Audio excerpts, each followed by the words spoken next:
रात के 12 बजे थे। सुरेश ऑफिस में काम कर रहा था। बाहर तूफान के साथ भारी बारिश भी हो रही थी। सुरेश एक जमीन के प्रोजेक्ट पर काम कर रहा था। काम में इतना व्यस्त हो गया कि उसको समय का पता ही नहीं चला। जब उसका काम खत्म हुआ तब घड़ी में 2 बज चुके थे। बैटरी कम होने के कारण उसका मोबाइल भी थोड़ी देर में बंद हो गया। जब वो बाहर निकला तो उसके होश उड़ गई। काली अंधेरी रातें, सुनसान रास्ता और आसपास में कोई नहीं था। तूफान के साथ तेज बारिश भी हो रही थी। भारी बारिश की वजह से बिजली के खंभों से सारी बत्तियां भी बुझ चुकी थीं। सुरेश ने जैसे तैसे करके अपना स्कूटर निकाला और अपने घर की ओर जाने लगा। कुछ देर बाद अचानक रास्ते में एक बिल्ली दिखाई दी, इसलिए सुरेश ने स्कूटर को ब्रेक लगाई। लेकिन ब्रेक लगाने के बाद सुरेश का स्कूटर वहीं पर रुक गया। सुरेश को ऐसी अनुभूति हुई जैसे मानो उसका स्कूटर किसी ने जकड़ लिया हो। सुरेश स्कूटर से उतरा और काफी बार प्रयास किया, लेकिन स्कूटर चालू ही नहीं हो रही थी। तेज बारिश की वजह से सुरेश पूरी तरीके से भीग गया था। ठंड के मारे वह कांप रहा था। अचानक स्कूटर बंद होने की वजह से उसकी घबराहट और ज्यादा बढ़ गई। वह अपने स्कूटर को साइड में ले गया और डर की वजह से कुछ देर अपनी आंखें बंद कर ली। थोड़ी देर बाद उसको एहसास हुआ कि उसकी पीठ पर किसी ने हाथ रखा। सुरेश जोर से चिल्लाया, कौन है, कौन है, मुझे छोड़ दो। उसने पीछे मुड़कर देखा तो वहाँ कोई नहीं था। उसने सोचा कि शायद वह उसका वहम होगा। वह बहुत डर गया था। अचानक उसने बत्ती बुझने और जलने की आवाज सुनी और पास में देखा तो उसके स्कूटर की बत्ती जल और बुझ रही थी। ऐसा कुछ पलों तक हुआ, फिर बत्ती बुझ गई। सुरेश को कुछ समझ नहीं आ रहा था कि अब वह क्या करे। वो कुछ हरकत करता उसके पहले ही उसके सामने एक लटकता हुआ सफेद छाता उसको सामने दिखाई देने पड़ा। सुरेश ने डर के मारे अपनी आंखें बंद कर ली, लेकिन वह अपनी आंखों को ज्यादा देर तक बंद नहीं कर पाया। जब उसने अपनी आंखें खोली तो उसके पैरों तले जमीन खिसक गई। उसकी नजरों के सामने एक चुड़ैल थी। उसने सफेद साड़ी पहनी थी। वह डरावनी नजरों से सुरेश को देख रही थी। फिर उस चुड़ैल ने छाता जमीन पर फेंक दिया। सुरेश ने देखा कि बारिश की बूंद चुड़ैल की साड़ी पर गिरते ही लाल रंग की हो जाती है। धीरे धीरे करके पूरी साड़ी लाल रंग में परिवर्तित हो गई। सुरेश यह सब कुछ देखकर घबरा गया और अपना स्कूटर चालू करने लगा। सौभाग्य से उसका स्कूटर चालू हो गया और वह तेजी से अपने घर की ओर बढ़ने लगा। कुछ देर बाद वहीं चुड़ैल सुरेश के स्कूटर के सामने आ गई। सुरेश स्कूटर को कंट्रोल नहीं कर पाया और स्कूटर एक पेड़ से जाकर टकराया। पेड़ से टकराते ही सुरेश की तुरंत मौत हो गई। अगले दिन सुबह जब लोगों ने देखा तो पुलिस को बुलाया और लाश को सुरेश के घर वालों को दे दिया। और पुलिस ने जांच पड़ताल में पाया सुरेश बहुत तेज रफ्तार से स्कूटर चला रहा था और कंट्रोल न करने की वजह से पेड़ से टकराकर उसकी दर्दनाक मौत हो गई। सुरेश की मौत के कुछ दिन बाद ऐसे ही तेज बारिश हो रही थी जितनी उस रात को हुई थी। सुरेश के 2 खास दोस्त रमेश और परेश, वो दोनों सुरेश के साथ ही काम करते थे। रात के 3 बजे थे।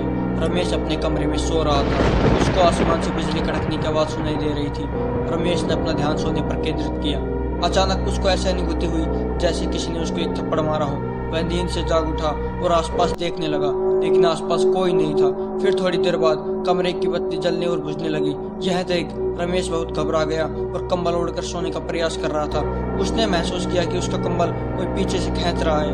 वह जोर जोर से चिल्लाने लगा, मुझे छोड़ दो, मुझे जाने दो।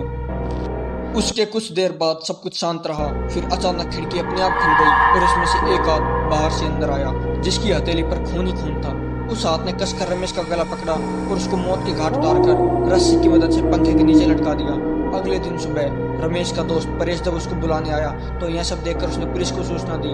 पुलिस ने जांच पड़ताल करके इसको खुदकुशी का नाम दे दिया और कहा कि रमेश ने तनाव और किसी बात के दबाव में आकर आत्महत्या की होगी। हम आगे इसकी और जांच करने की कोशिश करेंगे। अपने दोनों दोस्तों की मौत के बाद परेश बहुत ज्यादा तनाव में आ गया। उसको मन ही मन यह लगने लगा कि अब तीसरा नंबर उसका है। उसने ऑफिस जाना ही बंद कर दिया। कुछ दिनों तक उसने अपने आप को अकेला रखा, यहाँ तक कि वह अपने परिवार के लोगों से भी बात नहीं करता था। कुछ दिन बाद उसको लगा कि अब खतरा पूरी तरीके से टल चुका है। तब वह अपनी पत्नी के साथ दूसरे शहर घूमने के लिए चला गया।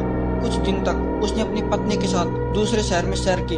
कुछ दिन घूमकर दोनों वापस अपने घर आ गए। अब परेश के मन में डर का कोई नामो निशान नहीं था। वह आराम से जीवन व्यतीत करने लगा। दूसरे शहर घूमकर आने के बाद वह रोजाना ऑफिस जाने लगा। एक दिन ऑफिस में ज्यादा काम की वजह से उसको देर तक रुकना पड़ा।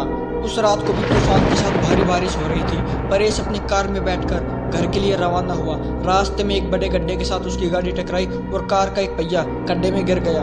परेश कार से नीचे उतरा और बहुत प्रयास किया, लेकिन पहिया गड्ढे से नहीं निकाल पाया। परेश कोशिश कर रहा था कि एक औरत वहां से गुजरी। उस औरत ने बड़े प्यार से परेश से कहा, सुनिए, क्या मैं आपकी मदद करूं? परेश ने कहा, नहीं, मुझसे ही नहीं हो रहा तो आपसे थोड़ी होगा। फिर भी आपको लगता है तो आप एक बार प्रयास कीजिए। उस औरत ने कार को पीछे से सिर्फ थोड़ा सा धक्का मारा और कार का पहिया गड्ढे से निकल गया। परेश ने उस औरत को धन्यवाद किया और उनको पूछा, आपको कहाँ जाना है? इतनी रात को आप अकेले कहाँ जाओगे? आप मुझे बताइए, मैं आपको जहाँ जाना है वहाँ छोड़ दूंगा। जी धन्यवाद आपका। यहाँ से थोड़ा आगे एक तालाब वाली गली आती है, वहाँ मुझे छोड़ दिए। तालाब के पास मेरा ही घर है। परेश ने उस औरत को अपनी कार में बैठाया और आगे बढ़ा। परेश को थोड़ा डर जरूर लग रहा था, लेकिन उसने गाड़ी चलाने पे ध्यान दिया। थोड़ी देर बाद पीछे से आवाज आई, बस यहाँ पर रोक दीजिए, मेरा घर पास में ही है। परेश ने कार रोक दी और उनको उतरने को कहा। अचानक उसके पीछे से एक डरावनी आवाज आई, परेश अब तू गया, तेरा अंत नजदीक है, मैं तुझे नहीं छोड़ूंगी। परेश ने पीछे मुड़कर देखा तो उसके होश उड़ गई। वो औरत एक खौफनाक चुड़ैल में परिवर्तित हो गई। उस चुड़ैल ने जोर से परेश को धक्का मारा और उसको कार से नीचे गिरा दिया। फिर परेश को घसीटकर तालाब की ओर ले जाने लगी। परेश बहुत चीखा और चिल्लाया, लेकिन चुड़ैल ने उसकी एक नहीं सुनी। परेश ने चुड़ैल से कहा, कृपया मुझे छोड़ दीजिए, मुझे जाने दीजिए, मैंने आपका क्या बिगाड़ा है? परेश, तू आज मेरे हाथों से ही मरेगा। तुम्हारे दोनों दोस्तों को तो मैंने मार दिया है, अब तुम्हारी बारी है। याद करो बरसात की वो अंधेरी रात, जिस रात को तुम लोगों ने मेरी हत्या करके मुझको तालाब में फेंक दिया था। जिस जमीन ने मुझे और मेरे माँ बाप को रोजी रोटी दिलाई, वही जमीन तुम तीनों हड़पना चाहते हो और उस जमीन पर शराब की फैक्ट्री लगाना चाहते हो। जब मैंने और मेरे पिताजी ने हस्ताक्षर करने से मना कर दिया, तो तुम पापी परिंदों ने मेरे और मेरे पिताजी की हत्या कर इसी तालाब में फेंक दिया था।